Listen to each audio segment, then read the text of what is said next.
Looks like we're There we live. go. There we go. Good morning, Michael Knight. Happy New Year, New York, Vinnie. Happy New Year to you too, or happy end of this year. I'm sorry to see this year go. Yeah, I can't say it's been a stellar year by any stretch of the imagination. It's been kind of a, for most people, I know it's been a bummer. I can't think of too many highlights that put the whole year in the plus column. Had some interesting events take place in the family, the achievements of the kids, the grandkids, but the general flow of the year in terms of the human beings living another lap around the sun in our country, in our states, in our environment. Can't say too much about it. That it allows me to be bullish. I consider it any year that I get to the 31st a good year. That's my own personal. I just if I'm alive to see New Year's Eve, and we're not out of New Year's Eve yet, but if I'm here for that, I'll go with that as something. I didn't have a major illness. I took a couple of nice trips. I got to 70. So I'm not gonna. Yeah, I think there was. Is the general condition of things around us not the greatest? Yeah, certainly not. But you could get a whole lot of people to say that it is the greatest because there are a whole lot of people that like that nitwit that's in the White House, and so. But I'm not going to let him fuck up my year. It's just it's I go through enough of this. Trump did this and Trump did that and this and that. Good Christ! I mean, our lives are ruled by this guy, and part of America is that we can choose to avoid him as much as possible. Now, yeah, I can't avoid the things that he does, but I don't have to watch his speeches. I don't have to. I just try to avoid it, and I know that it's tough sometimes because of what we do. But listen, if I had money, I'd get out of this country for 3 years. Where would you go? I'd go somewhere else. I'd go sit in Italy for 3 years. If I drop dead over there, well, I died in the old country. If I had travel benefits, I'd go somewhere. I'd just go somewhere else. There's places in the world I've always wanted to see. This is a good time to go see them. Don't go to Greenland because he'll come after you up there. Don't go to Venezuela. I'm not going to let anybody tell me where not to go. If he wants to come after me in Greenland, let him come get me. If he thinks I'm that important that he's got to come after me or he's got to do something, I feel for people who are under his attack, and we're all under his attack in one way or another. But I'm sick of letting his brand dominate my life and make me feel. And listen, part of this is the media because he's a proven ratings winner.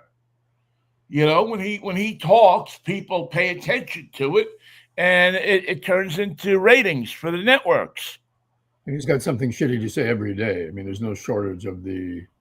Every day, every fucking hour.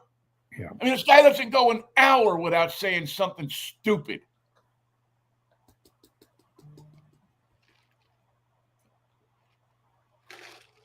I can think of one smart thing he said all year. Well, I can't imagine what that would be. He said that he thought that we should make K trucks in America. which are those kind of little smaller trucks that are made in Japan that you probably see. I'm sure there's a lot of them in LA. They look like kind of 3/4 of a pickup truck, and very popular up here. A lot of businesses that are in cities use them, and it serves the purpose of a pickup truck without being as big as one of these Gigunda pickup trucks. They're usually a little 4-cylinder engine, a 3-cylinder engine. And when they had this summit at the White House a couple of months ago about cars and had the manufacturers in, he I guess he saw one or something, and he said that boy, America should build more of these, should build some of these. And I couldn't, I had to stop because it was the only intelligent thing that I could remember him saying all year. And he was right. We ought to be building those trucks here. The market wants them. Are they So, electric? No, actually, they're not. They're little gas engines. I mean, they could be made electric.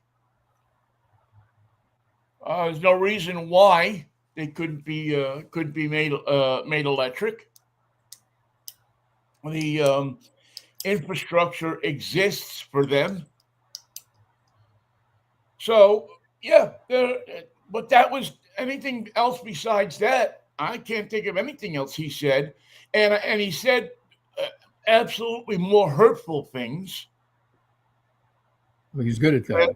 He's good at the hurtful thing. Yeah, that he's. I mean, he's a hurtful, bitter, scumbag human being. Forget president, forget office, forget anything for a second. He is just a bitter, scumbag human being. And there's a video that I saw online yesterday that is I thought, as soon as I saw it, I thought it was the product of him. And that was this woman in Manalapan, New Jersey, is a central Jersey town where many people, many of the Jewish people that have decided to get out of New York to move to the suburbs have moved to this part of New Jersey. It's just a little south of Staten Island, and it's near the ocean. And there's a lot of Hasidic Jews that live there. It's been that way for years. They just for whatever reason, many of them decided to settle there. So anyway, so there's this video on the internet, on Facebook, or you can just Google it and and it'll come up. And it's this woman, she's probably in her late 50s probably. And she's driving a BMW, and she hits this car in the rear. And the first thing she does is she gets out of her car, and evidently now you never see the car that she hit. But it sounds like it was a couple of these Jewish people. And the first thing out of her mouth when she gets out of the car is fucking Jews. First thing out of her mouth. Nothing. Not I'm sorry. You're okay. She immediately reduces them to less than human. And that's the product of what he is selling, of what he is doing. That's what he is turning America into. Now, I'm not going to say, because he'll put up a person, oh, he loves Jewish people. But ask anybody who's been in New York a long time, and they'll tell you that he doesn't love the Jewish people. He doesn't love the New York Jewish people because they wouldn't let him into his club. They wouldn't have anything to do with him when he was in New York. But that's what you get from him. That's how he in my changes the opinion. atmosphere. Yeah, you get the license to hate. That's his brand. And he has enough people in this country that hate so much that when they hit somebody and they're in the wrong because they hit them in the rear, but the first thing they get out of a car and say is not "Are you okay?" Is not "I'm sorry that I hit you in the rear." Is not "Do you have any damage?" Is not "I'm sorry." It's fucking Jews.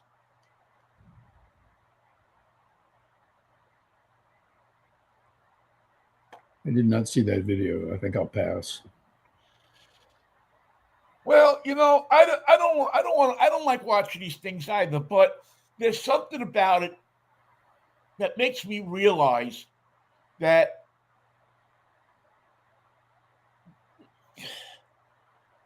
if you're not one of the people to think like that, don't fool yourself into thinking that this world is changing. Don't fool yourself into thinking that people um, aren't prejudiced. So don't feel, don't fool yourself into thinking that the hippy dippy days are still around, where everybody loves everybody, because it's the furthest thing in our society from that. We've done a complete 180 from that, So or maybe a you're not not not 170. not not, not looking forward to the summer of love then. Well, I'd love to see another summer of love. I'd love to see another peace, love, and Manischewitz summer. But I just don't see it in the cards. And as long as you have a president, or not even just a president, but a person of standing, who thinks like that, who endorses that kind of hate in this world, you're going to get It's like an some. afternoon over at Stephen Miller's house. I can't imagine anybody would want to go except people that think like that.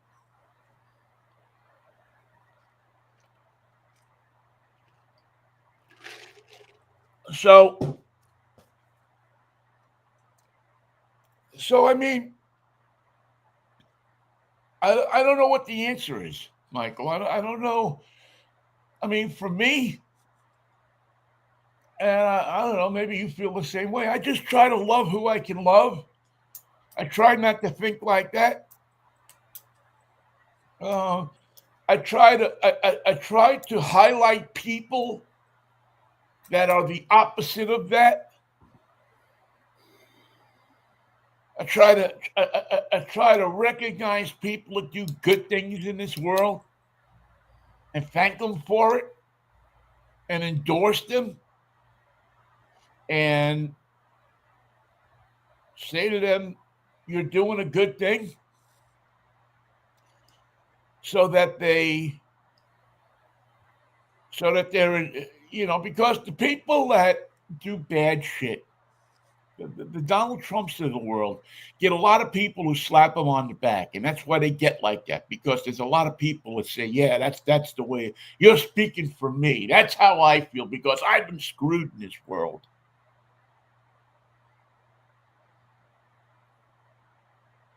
And the only way that I think it changes is if the people that don't think like that make sure that we back the people up who do think like us. The chef Jose Andres, who goes out and feeds people in disaster scenes. Um, the people that work at the food bank trying to feed people that have less than we do. The people that go out and get on the ice. People who stand there, who are willing to stand out in the street between them and the people that they're trying to take away. The people and we talked about this a couple of weeks ago. People in my old neighborhood who heard there was an ICE raid going on and came out of their houses and came down out of their apartments and stood in the street between the ICE and the people they were trying to take out of their houses.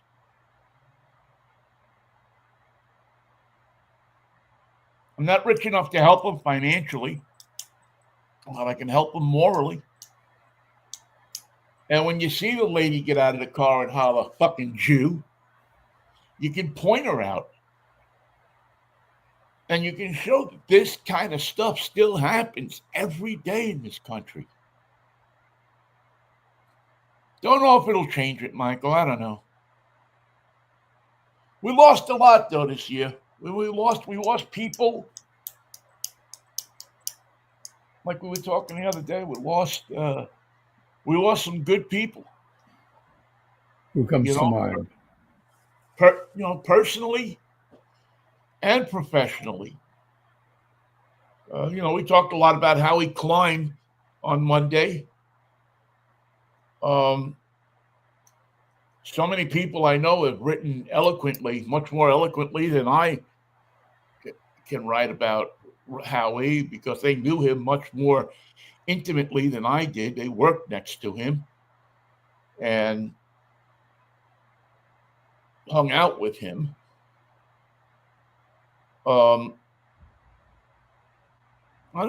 funny. You said who comes to mind, and I don't know. I'm trying to think of somebody that comes to mind that we lost this year. That and I probably should. Rob Reiner and his wife, I'd put up at the top of the list of people we lost this year. Good people, not just performers, not just good performers, but good activists. Good people who walked the walk that they talked. People that cared about other people. People that wanted to see the world get better. And have a body of work that supports that point of view and that they can be proud of. Right.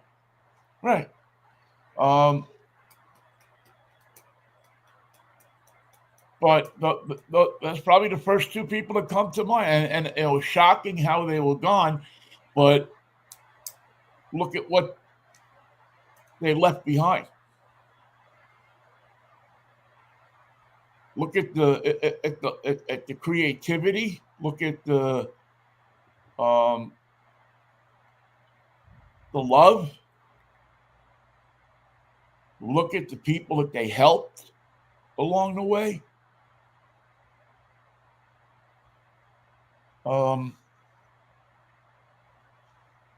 don't know. And the brand of entertainment they were known for. Yeah. I mean, how much did you go back and you think about Reiner's first role? Well, not first role, but his early role as Meathead, as Archie Bunker's son-in-law. Would have Carol O'Connor's Archie Bunker, Norman Lear's writing been as powerful as it was if he didn't have Meathead, his foil in the picture? But we got to see an unbelievable portrayal, and for the first time on TV, a portrayal of somebody we all knew, of somebody many of us grew up with.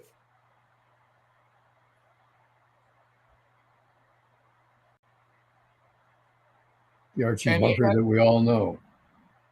Yeah. So, I mean, again, that's that's the one I guess that really comes to mind for me immediately.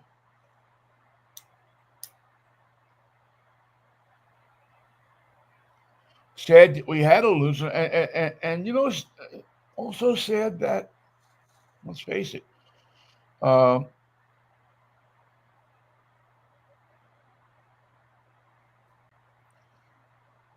10 years ago, I probably could have sat here. Well, 10 years, 10 years ago, I could have probably sat here and read off to you in my mind exactly who passed away this year. Like that.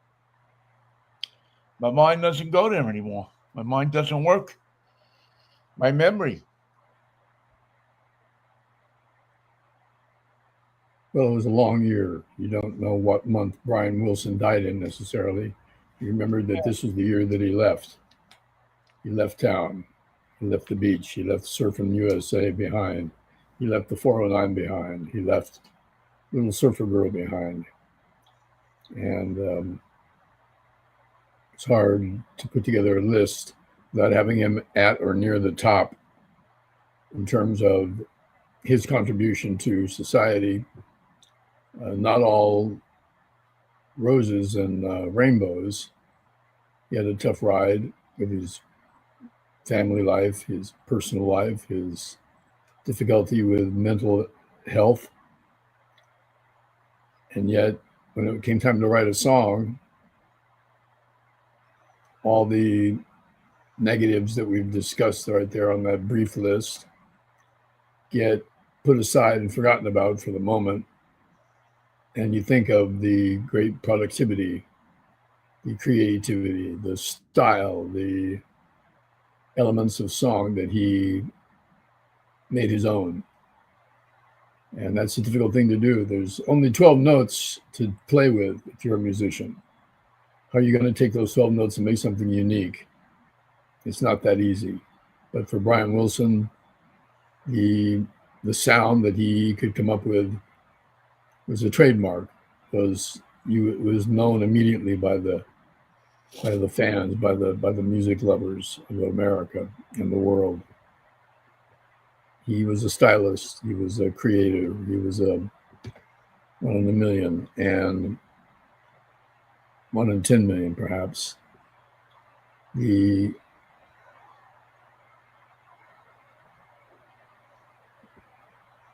sounds that he made just for good vibrations is enough to build a career on.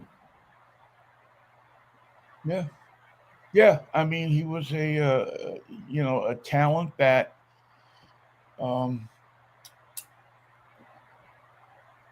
he captured a time in those notes of music that you talk about. He captured a time that touched us all in so many different areas. And I think you really made a great point through mental illness. I mean, he was a sick bird. Yeah.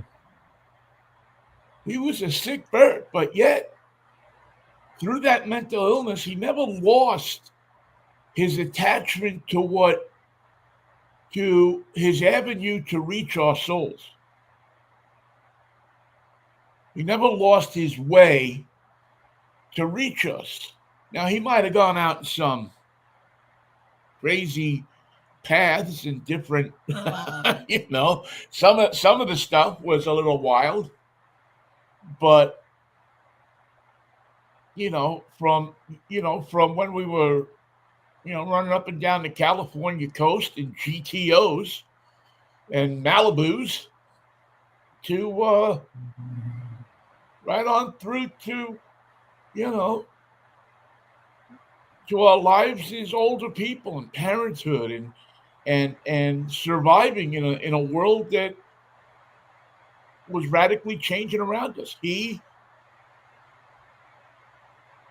was able to take those 12 notes and put them together to make us think about it, to make us feel about it. So in that respect, a great loss to the world. But again, a loss to the world of somebody who leaves a body of work that will be listened to 1,000 years from now. 1,000 years from now, people will know who Brian Wilson is. Just as they'll know who the Beatles are. Just as they'll know who Mick Jagger is, the Rolling Stones. They'll know. because their influence on this period of time was so profound. Just like we know today who Michelangelo is, or pick anybody from a time period 1,000 years ago,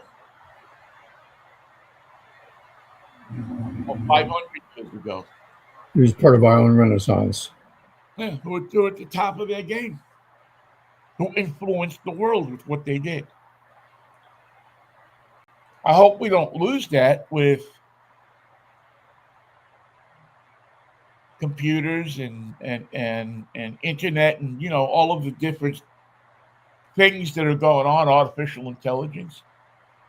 We lost somebody I got a chance to work with not too many years ago, albeit not directly, but I was lucky enough to sit and have lunch with her and to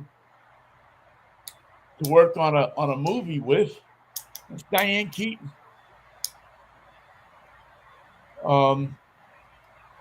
What film? Christmas at the Coopers, which was filmed in Pittsburgh.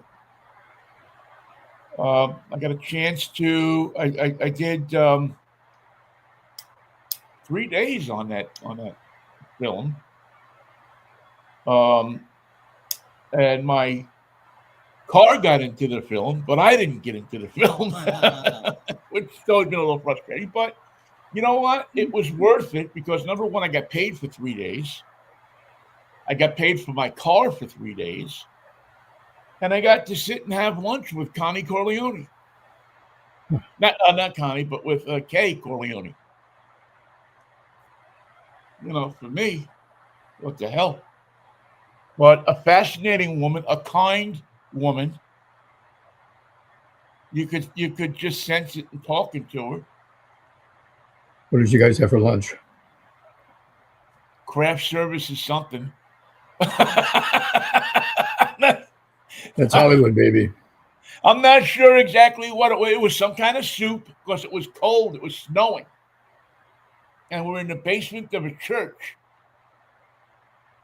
They set up the tables for lunch. And we went in, and there was some kind of soup. Like I want to say it was a barley soup or something like that. I think it was vegetarian, actually. And I might have had like a tuna salad sandwich or something like that, or egg salad. It was some kind of salad. I remember that. But it was just, she had an empty seat across from her, and I said, "Can I mind if I sit down?" "Oh, please, sit down." And we talked about New York, and I talked to her about she had many years earlier had stood on line in Disneyland with my daughter. Huh. And they had struck up a conversation, 20 years before that. Was Erin like 10, maybe? Something like that.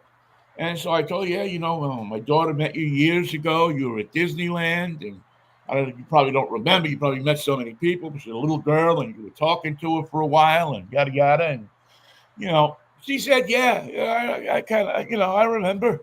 I don't know if she really did or not, but, she said, yeah, to make me feel good. Sure.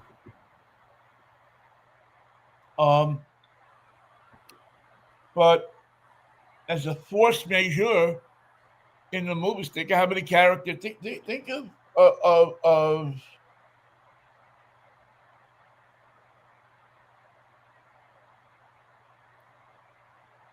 she kind of played the same role in many movies.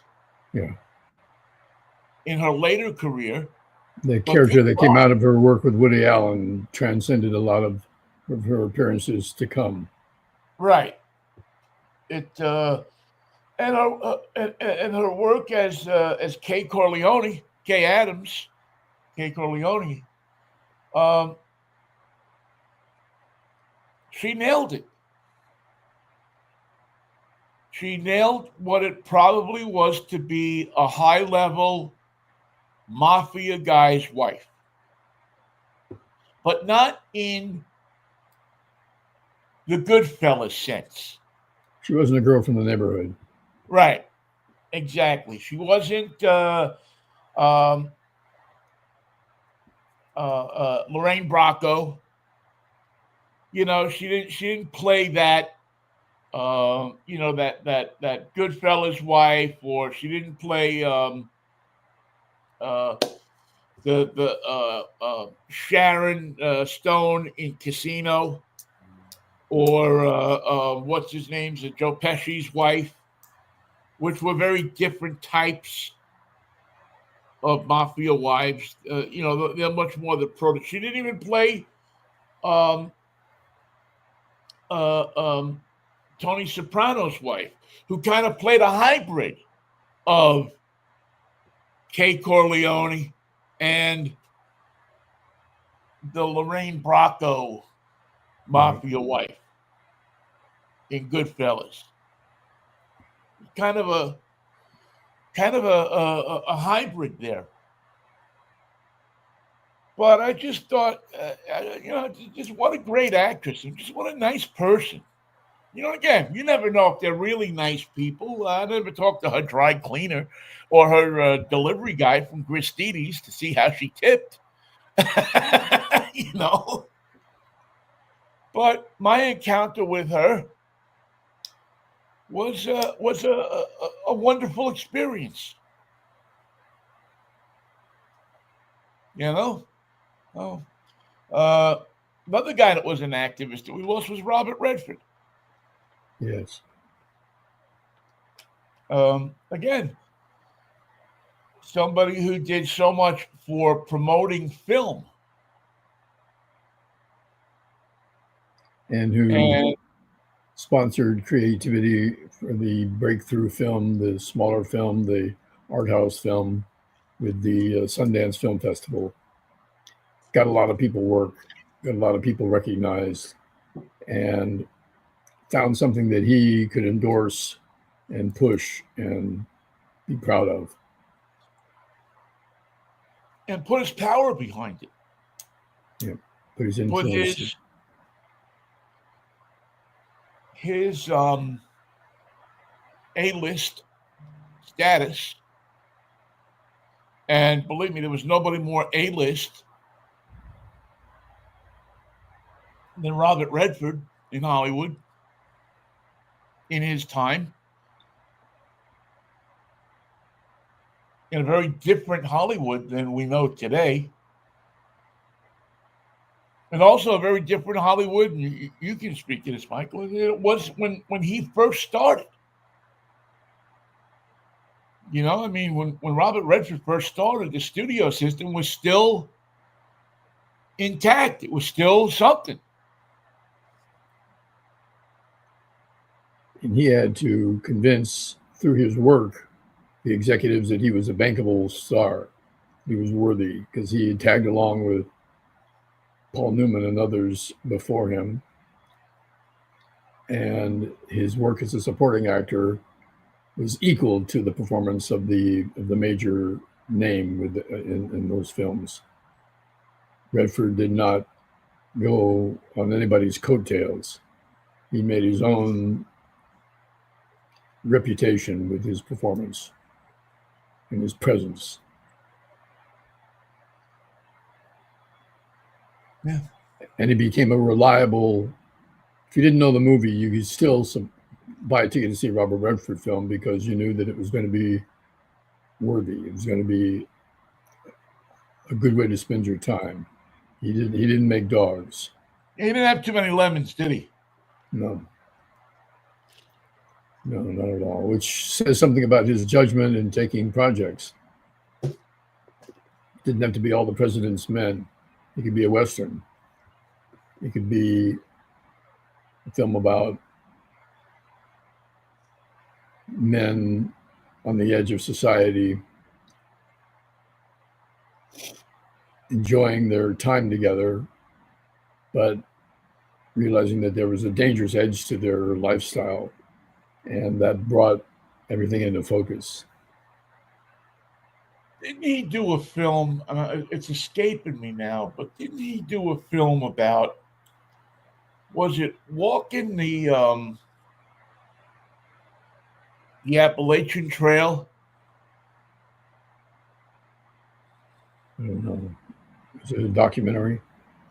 No, no, it was a film, and it was, and I'm trying to think of this damn film, and I don't know. I'll have to, but it's just sticking in my mind that I saw. It was one of those films that I saw it like on HBO or something like that, Hmm. and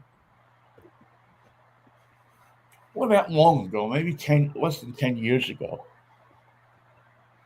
and he had been, he was, you know, on the Appalachian Trail, and he was trying to prove his virility to his son or something like that. I don't know. I'll have to look it up. We also lost Pope Francis this past year. Um, and when you think about it, uh, a year that we see the first American Pope.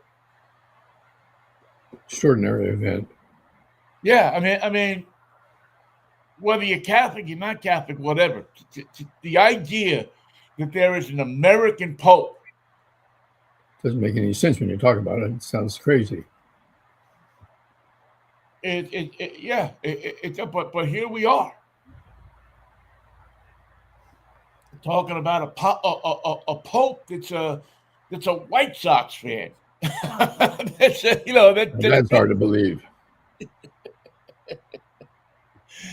But Pope Francis, who I'm not going to stand up and say that he was perfect or he was this or he was that. But you know what?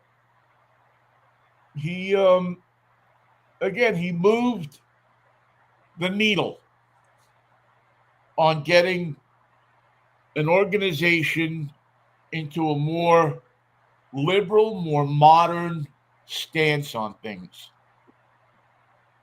And he understood the plight of the poor and people who didn't have as much because he didn't have as much. He came from a place of helping people, of of understanding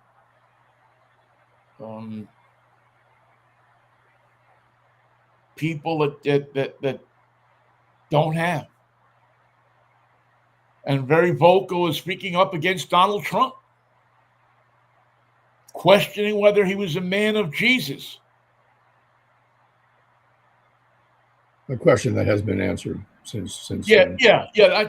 I think the question has been answered. Yeah.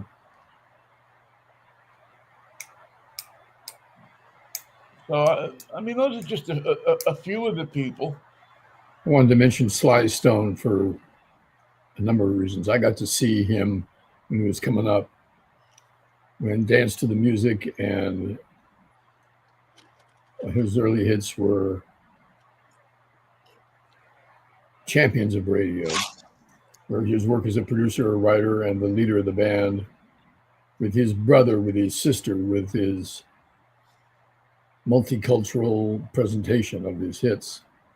Before the cocaine took over, it was an extraordinary phenomenon. And if you saw them live at the Fillmore, as I did a number of times, they would tear the place apart. They would absolutely bounce the stage across the room. The energy level and the performance intensity is something that you cannot overestimate. It was amazing to see. Amazing. And go back and listen to his first 10 hits. Extraordinary songs. Everyday people. That applies today as it did then. It was a damn shame that he got in with the blow as thoroughly as he did. He never came out. He never emerged clean, sober, any of that nonsense. None of it was available to him. Wherever he went, there was no way home.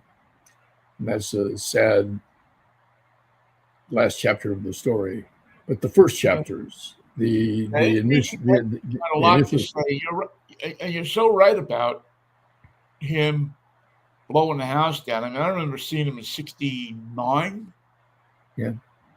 In the Forest Hills Tennis Stadium before they played the U.S. Open at what was the Singer Bowl, now is the Louis Armstrong Stadium, well, now the Arthur Ashe Tennis Center. Right. They used to have the U.S. Open at the Forest Hills Tennis Center, which was a much smaller, much more intimate place. And they used to have the Forest Hills Music Festival there every year in the summer. Mm-hmm. And for $2.75 a ticket, you usually got to see 3 bands on a beautiful night in an ivy-covered stadium in Forest Hills, which was a beautiful section of Queens and within walking distance of my house. You could leave my house and 5 o'clock in the afternoon and walk there and be there by 7, or take the bus. Depended on what kind of fuel you were on that night. Yeah. I gotta walk. You want to walk? No, I gotta walk. I gotta walk. Nothing there I want to do. It's what I gotta do. But I saw him there. I saw him he was a must see. Whenever he would come to New York, I saw him at the Cafe Wah once. Wow. Which, you want to talk about blowing the roof off of a place. He blew the roof off the basement.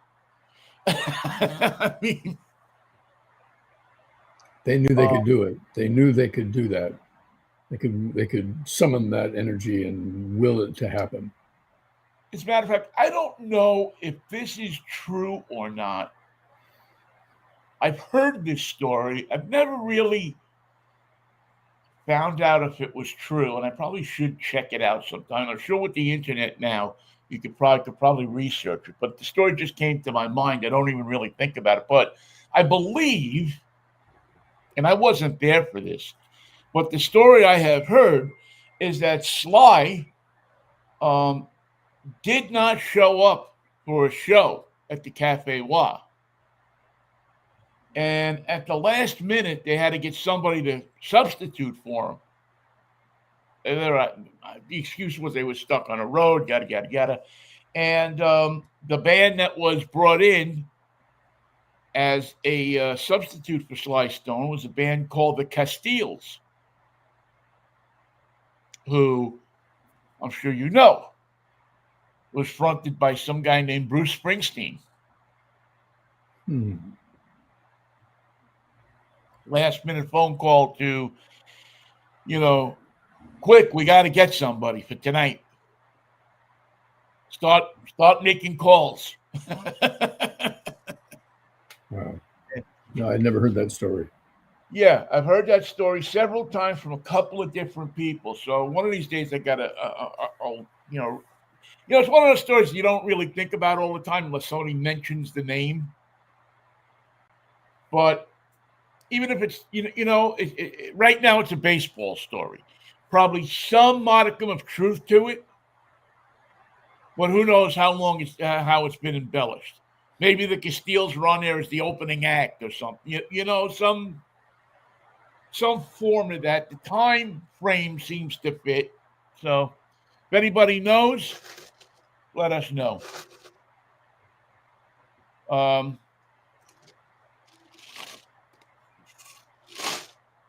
lot of the people on my list are big stars. Peter Yarrow from Peter, Paul and Mary. Ace Frehley from Kiss. Mark Volman from the Turtles. Yes, Mark Volman. But there's a guy named Joey Molland, Molland. You may not know his name, but you know the band he was in. He was in Badfinger, the ill-fated Badfinger, where 2 of the members committed suicide. They were on Apple Records. They had everything going for them. They had hits written by Paul McCartney and themselves. and they could not escape the swirl, the maelstrom of not success, the opposite of success, not failure, just the failure to penetrate the charts, to be a big star, to do all the things you would think that they were expected to do, being on Apple Records, being a British band, having the backing of the Beatles. It was a curse that never quit. And he was the last surviving member of the band that met its. They sold their soul to become a hit, and it didn't work.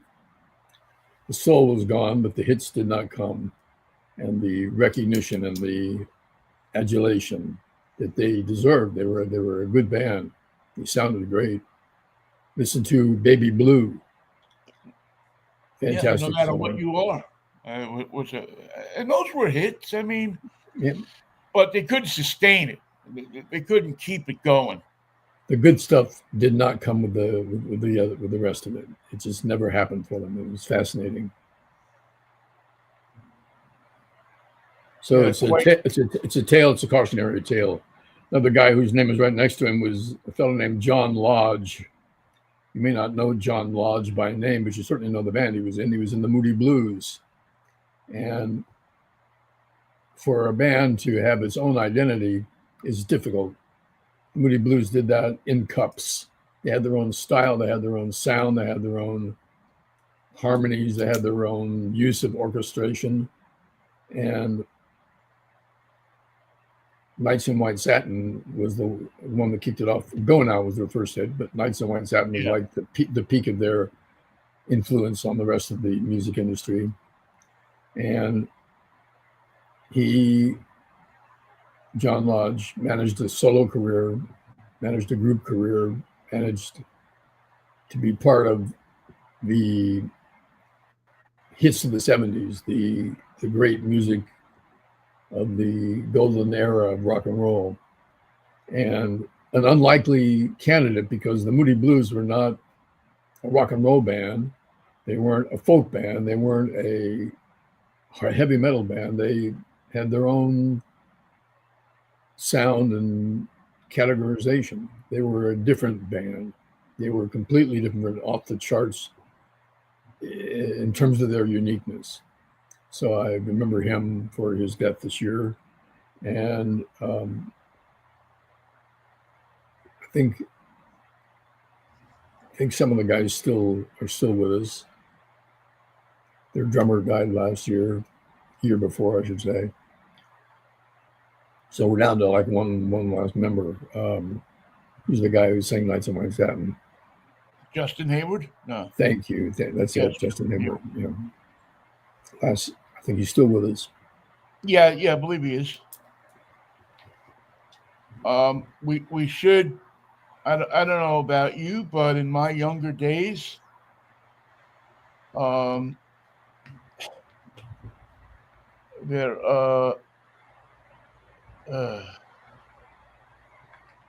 there a sexier woman? Well, maybe she was the last of the sex kittens. But Brigitte Bardot passed away. And when you go back to that era of the Sophia Loren's, Brigitte Bardot, who is the one with Claudine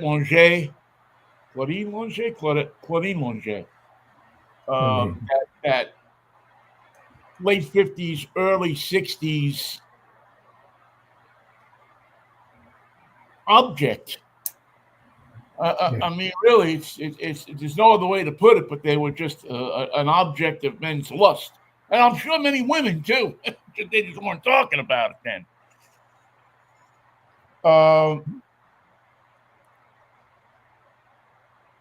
But boy, again, and who later became quite an animal rights activist. Quite a big and it wasn't until later that we discovered that she had a sort of a ugly right wing side to her beliefs. Yeah, I hadn't seen that, but you know, as I always say, we don't know these people. We don't know what what they're thinking. Um, Remember a guy named Pat Finn? No, what's his name? Pat Finn was an actor. He was in Murphy Brown in the middle. Dude, where's my car? Did some other stuff. I believe for a short time he did weather in San Francisco. Maybe on Channel 4 on Kron. Boy, that doesn't ring a bell. He was in Dude, Where's My Car? Um, Chris Rea also passed away this year. Yeah, just recently, right? Yeah, who has a great Christmas song that doesn't get any kind of play, but it's a matter of fact, and had two car songs. Both one is the Christmas song, "Driving Home for Christmas," Hmm. and another car song, "The Road to Hell."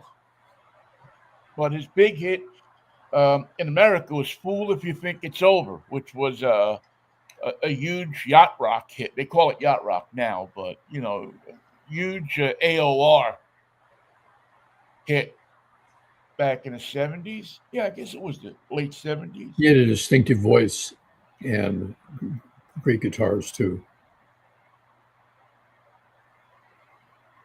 Um, yeah, it was. I'm glad to see that. The what I always I don't like it, but what I always go to is the Wikipedia puts a great list together of people who died because it's not only just like uber famous people, but it's just people of note. You know, um, so you get guys like Andy Costco, who was a baseball player, most notably with the Dodgers. I had Andy Costco's baseball glove when I was probably 10 years old. I don't think it was my first glove, but somebody had given me an Andy Costco baseball glove. So There probably couldn't have been too many of those. I wish I had it now. Anyway,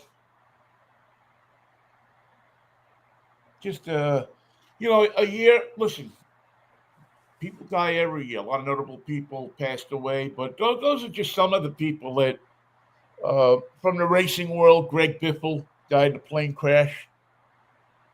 Um, Just last week. yeah,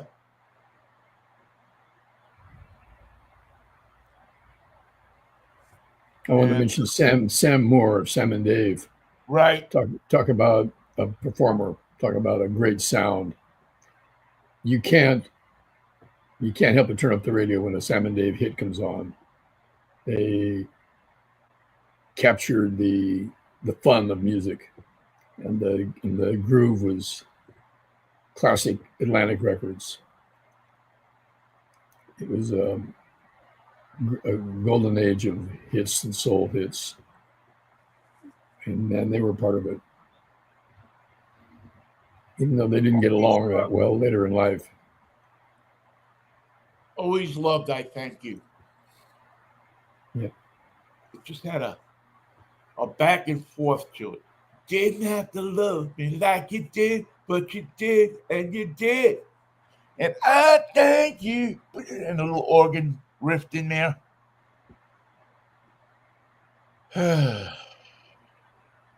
Yeah. Um, What are you doing for New Year's? Probably nothing. Now, do you try to make it up, stay up, or do you just I'm, you I, turn in early? I'm not even convinced that that is on my list of things to do. Might watch a couple murders, proper English murders, and that might get me to midnight. We'll see when the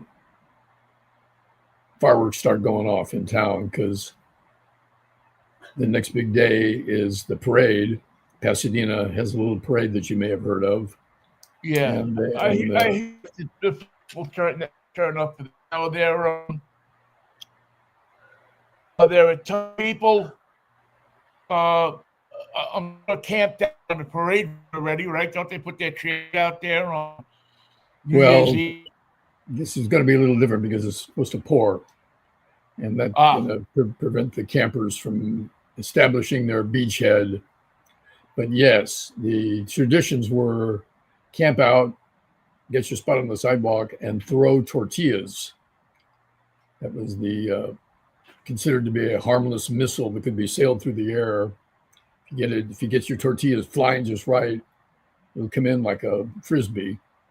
If you don't, it's just a lump of flour or corn, depending on your choice. I love it. Oh man, The yeah. thing that what people don't realize is that the night before the morning parade, the parade starts at 8 in the morning, but the staging of the floats starts at 10 o'clock the night before. And they line up the floats on Orange Grove Boulevard in their correct order. And they do it hours and hours before. So they stay up all night long. And you can walk on Orange Grove and walk right by the floats. You can be part of the staging. And hundreds of people do. So that would be some. If I were going to show Pasadena in its good light for someone visiting, I would go the night before and So walk fun. among the staged floats, because it's just insane. Beautiful. It's quite a scene. You know, it's interesting. They used to do something similar, or did something similar for the Thanksgiving Day parade in New York. They would line up the float, the parade floats on Central Park West, and a couple of years ago, I think not more than 2 or 3 years ago, somebody got the idea that we should broadcast that. Mm. And you know what happens when they broadcast something? It just brings out the absolute best in people. Yeah. So they didn't do that again. yeah. So no, actually they did it again this year, but I saw part of the broadcast that because some cable channel thought it would be a good idea. You know, now that all these channels have all of these local stations have 7 or 8 different sub channels, up here we have King 5 and then King 5 Plus, which used to be Kong, and all these other different 2 or 3 other channels. They have to find content. And so that's now content. Yeah.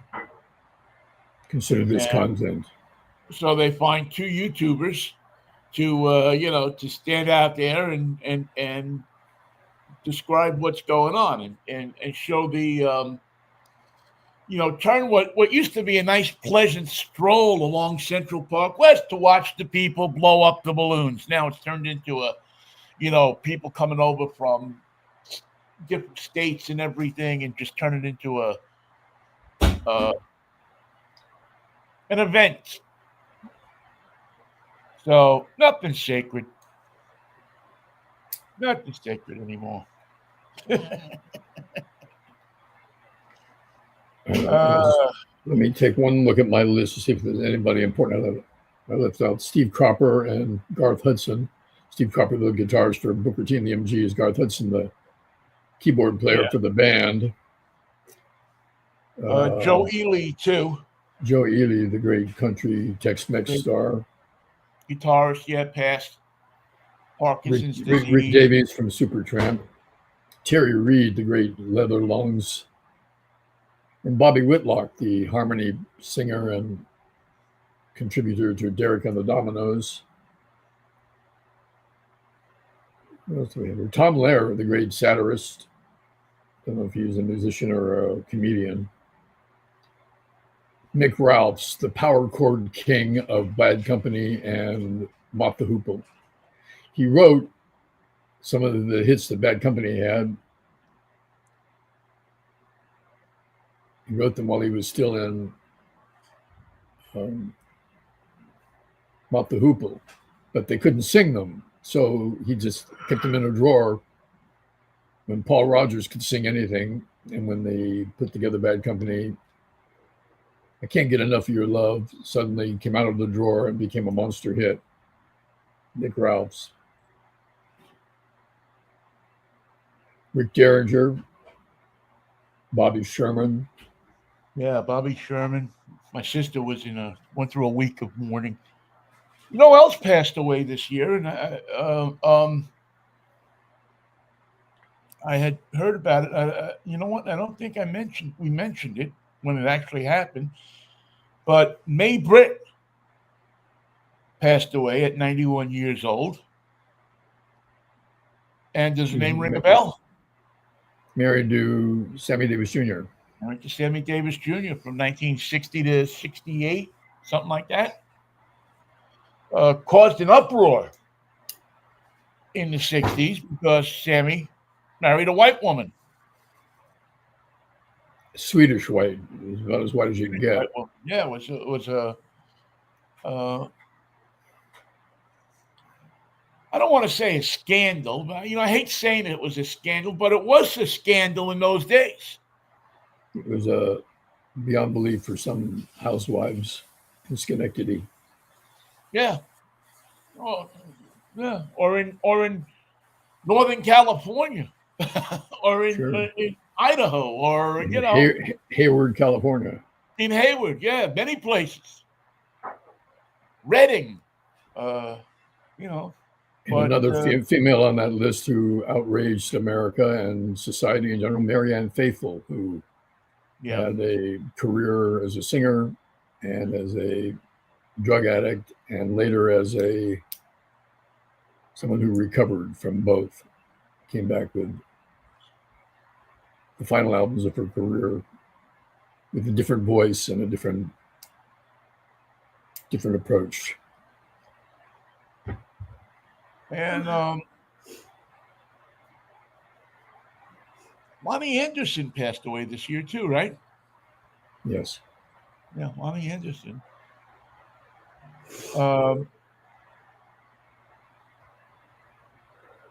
Anyway, yes. And we can't forget Ozzy Osbourne, who's on everybody's list.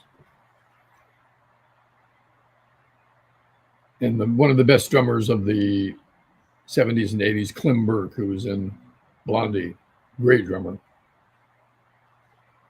Clem Burke.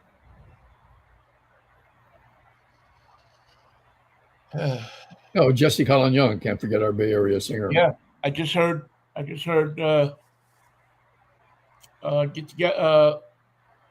together as I was out shooting the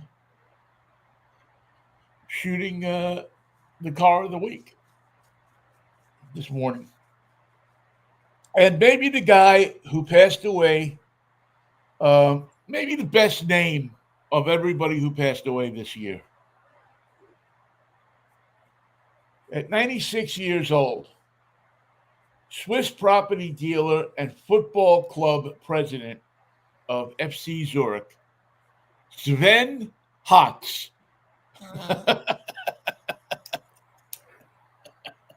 I forgot about him.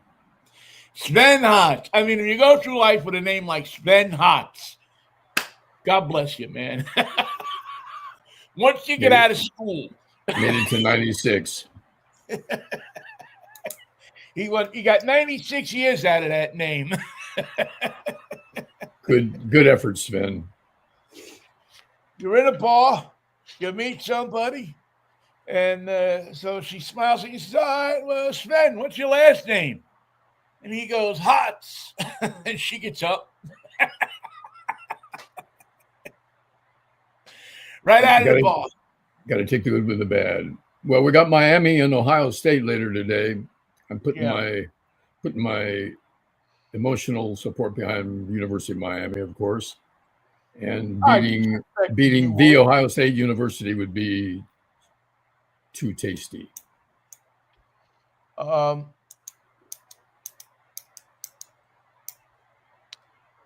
Yeah, I got no use for Ohio State University, so I'll be, especially because one of their more famous alumni is the noted politician and former wrestling coach who watched over a Jerry Sandusky-esque incident at the Ohio State University, Jim Jordan. So he's lost his luster, hasn't he? Well, he's been quiet.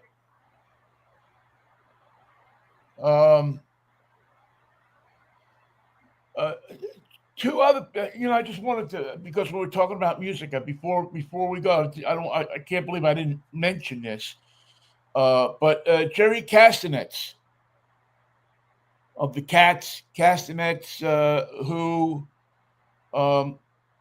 produced 1 million of those bubblegum hits of the 70s. Yummy, yummy, yummy.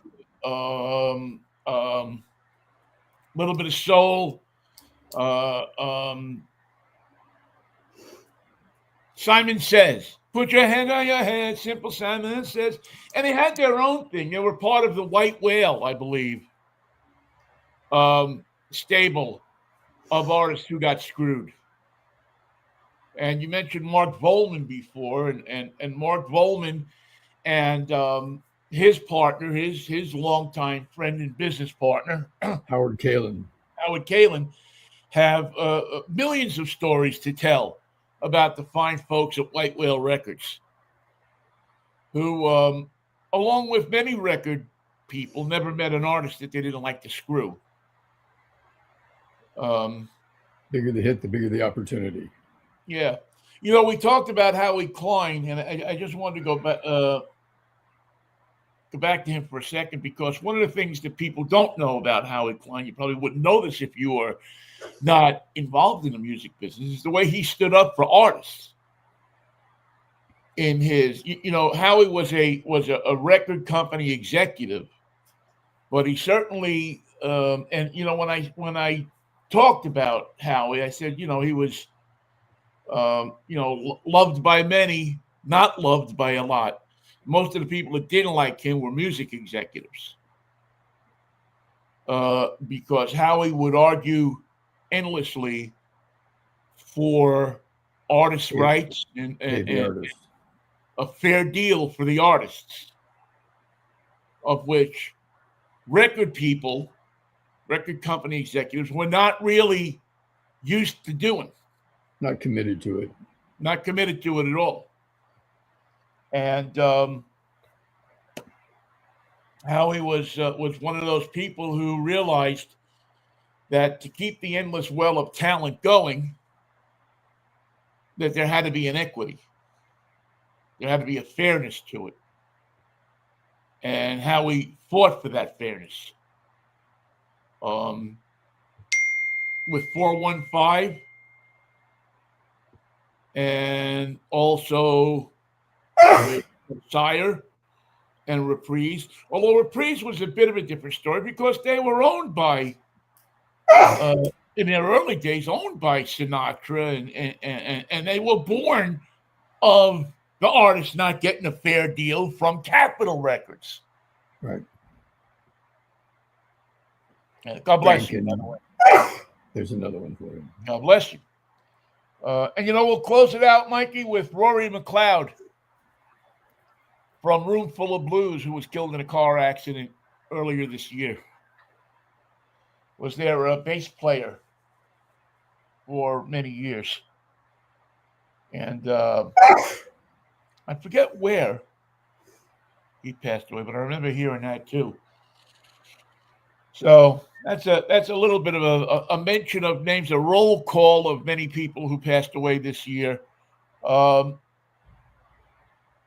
one of the incredible things about what we do, Michael, is that next year time we'll be able to come back and have a whole new list of people. Nobody that was on this list this year Will be on the list will next be year. on it next year. Not even David Johansen or Dexter Poindexter. Yeah, we lost Buster Poindexter. Yeah, we lost. It's funny because I used to call him Dexter Poindexter too. What a great artist, man. I mean, I saw him when he was in the New York Dolls, and I saw him at the Coventry on Queens Boulevard. They used to do it like I should reschedule, but I think I'll just call you tomorrow or the and then next day. saw him again Whatever. at Have a happy New Year and thank you. I'm really sorry. Bimbo's. Okay, thank you. 365. Bye. Yeah, when Bimbo's 365 when he came to town as Buster Poindexter with that band that he had. And ha ha ha. All right, man. Happy New Year. Happy New Year, Vin. Have a great New Year. Have a great New Year. 2026. Let it come. Yes, bring it on. We'll be here ready for it. Or we hope we will. Shall I see you Friday? Between now and midnight. I'll see you Friday if the Lord's will and the creek don't rise, pal. Freaky Friday. See you then, Vin. Freaky Friday. Peace, love, Manischewitz, man. What a wine. Happy New Year.